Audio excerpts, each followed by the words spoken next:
नमस्कार साथियों, स्वागत है आप सभी का हमारे YouTube चैनल में। साथियों, आज के इस वीडियो में हम लोग बात करने वाले हैं कि किस तरीके से भारत के जो ब्राह्मण हैं, कुटिल और छलिया जो ब्राह्मण हैं, जो हमेशा धर्म के नाम पर निम्न जातियों को यानी ओबीसी एससी एसटी जातियों को हमेशा दोयम दर्जा का बनाए रखना चाहते हैं, उन पर हमेशा से शोषण करना चाहते हैं। इसी पर हम लोग बात करेंगे, लेकिन ऐसा नहीं होगा, क्योंकि मेरा नाम है विजय कुमार और मैं अपने आप को 21वीं सदी का बुद्ध कहता हूं और मैं प्रचार करता हूं सम्राट अशोक के धम्म का। यहां पर ये देख लीजिए मेरे पास क्या है। ये देख लीजिए अशोक स्तंभ है, जिसके जरिए भारत का प्रशासन चलता है। इस पर सत्यमेव जयते लिखा गया है, यानी सत्य की हमेशा जय होती है, हमेशा विजय होती है।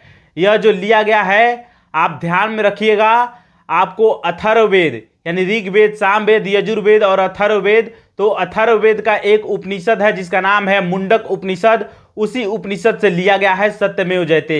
यहाँ पर सिर चतुर्मुख को भी दिखाया गया है, यानी सिंह के चार आपको मुख दिखाया गया है चारों दिशाओं में, यानी धर्म के चार मुख हैं, चारों दिशाओं में फैले हुए हैं। तो ये चीजें ध्यान रखिएगा।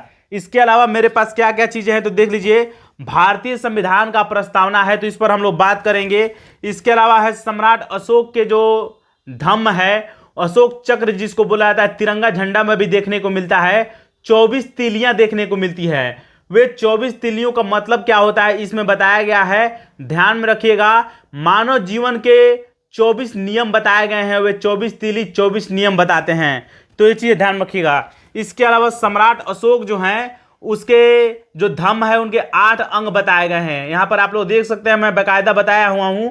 अल्प पाप, अत्यधिक कल्याण, दया, दान, सत्यवादिता, पवित्रता, मृदुता और साधुता। इस तरीके से मैं इसका प्रचार कर रहा हूं, तो ये चीजें ध्यान रखिएगा।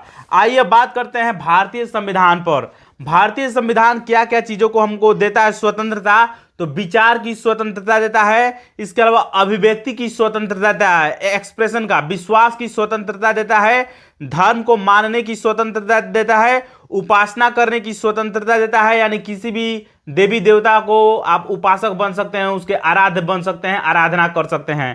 तो ये चीजें ध्यान रखिएगा। लेकिन आपके इस आराधना से दूसरे किसी के मौलिक अधिकार पर किसी भी प्रकार का हनन न होना चाहिए। तो ये चीजें ध्यान रखिएगा। आइए अब वीडियो के मुख्य टॉपिक पे आते हैं, जो इस वीडियो का मेन भाग है। मैंने इसका हेडलाइंस लिखा हुआ है, नरेंद्र मोदी के चेला ऐसे बनाएंगे भारत को विश्वगुरु। क्या इस प्रकार से भारत विश्वगुरु बनेगा? तो मैं बताता हूं कि क्या क्या हुआ है। दोस्तों, आप सभी को जान करके हैरानी होगी कि अभी सावन का महीना चल रहा है, या पावन महीना माना जाता है, पवित्र महीना होता है भगवान शिव के लिहाज से, यानी भगवान शिव की पूजा की जाती है। लेकिन ब्राह्मणों ने ऐसे अंधभक्त पैदा किए हैं जो कांवड़ यात्रा के दौरान अश्लील हरकतें कर रहे हैं और उन्माद को बढ़ावा दे रहे हैं। तो ये चीज ध्यान रखिएगा।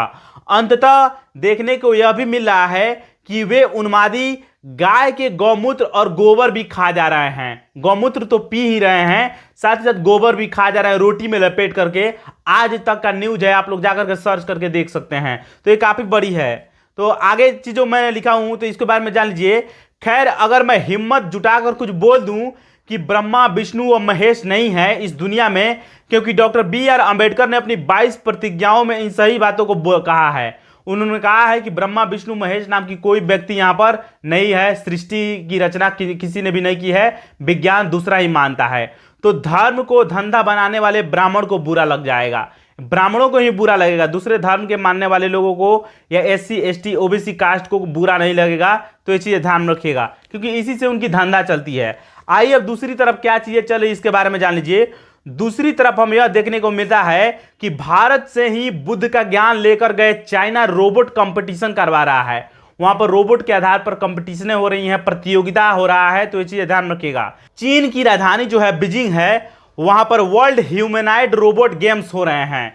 ध्यान में रखिएगा, इस कंपटीशन में दुनिया भर के रोबोट्स कई तरह के इवेंट्स में हिस्सा ले रहे हैं, कई तरह के भागों में हिस्सा ले रहे हैं, जैसे कि रेसिंग में यानी भाग दौड़ में, रनिंग में, इसके अलावा वेट लिफ्टिंग यानी भारोत्तोलन में, और रियल वर्ल्ड टास्क में।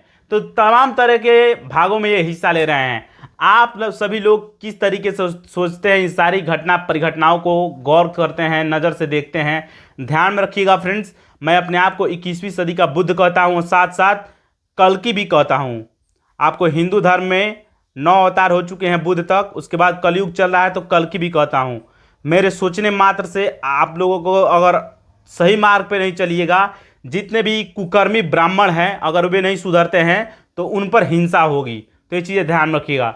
चलिए, वीडियो अच्छी लगी हो लाइक कीजिए। मिलेंगे नेक्स्ट वीडियो में। नमस्कार, धन्यवाद।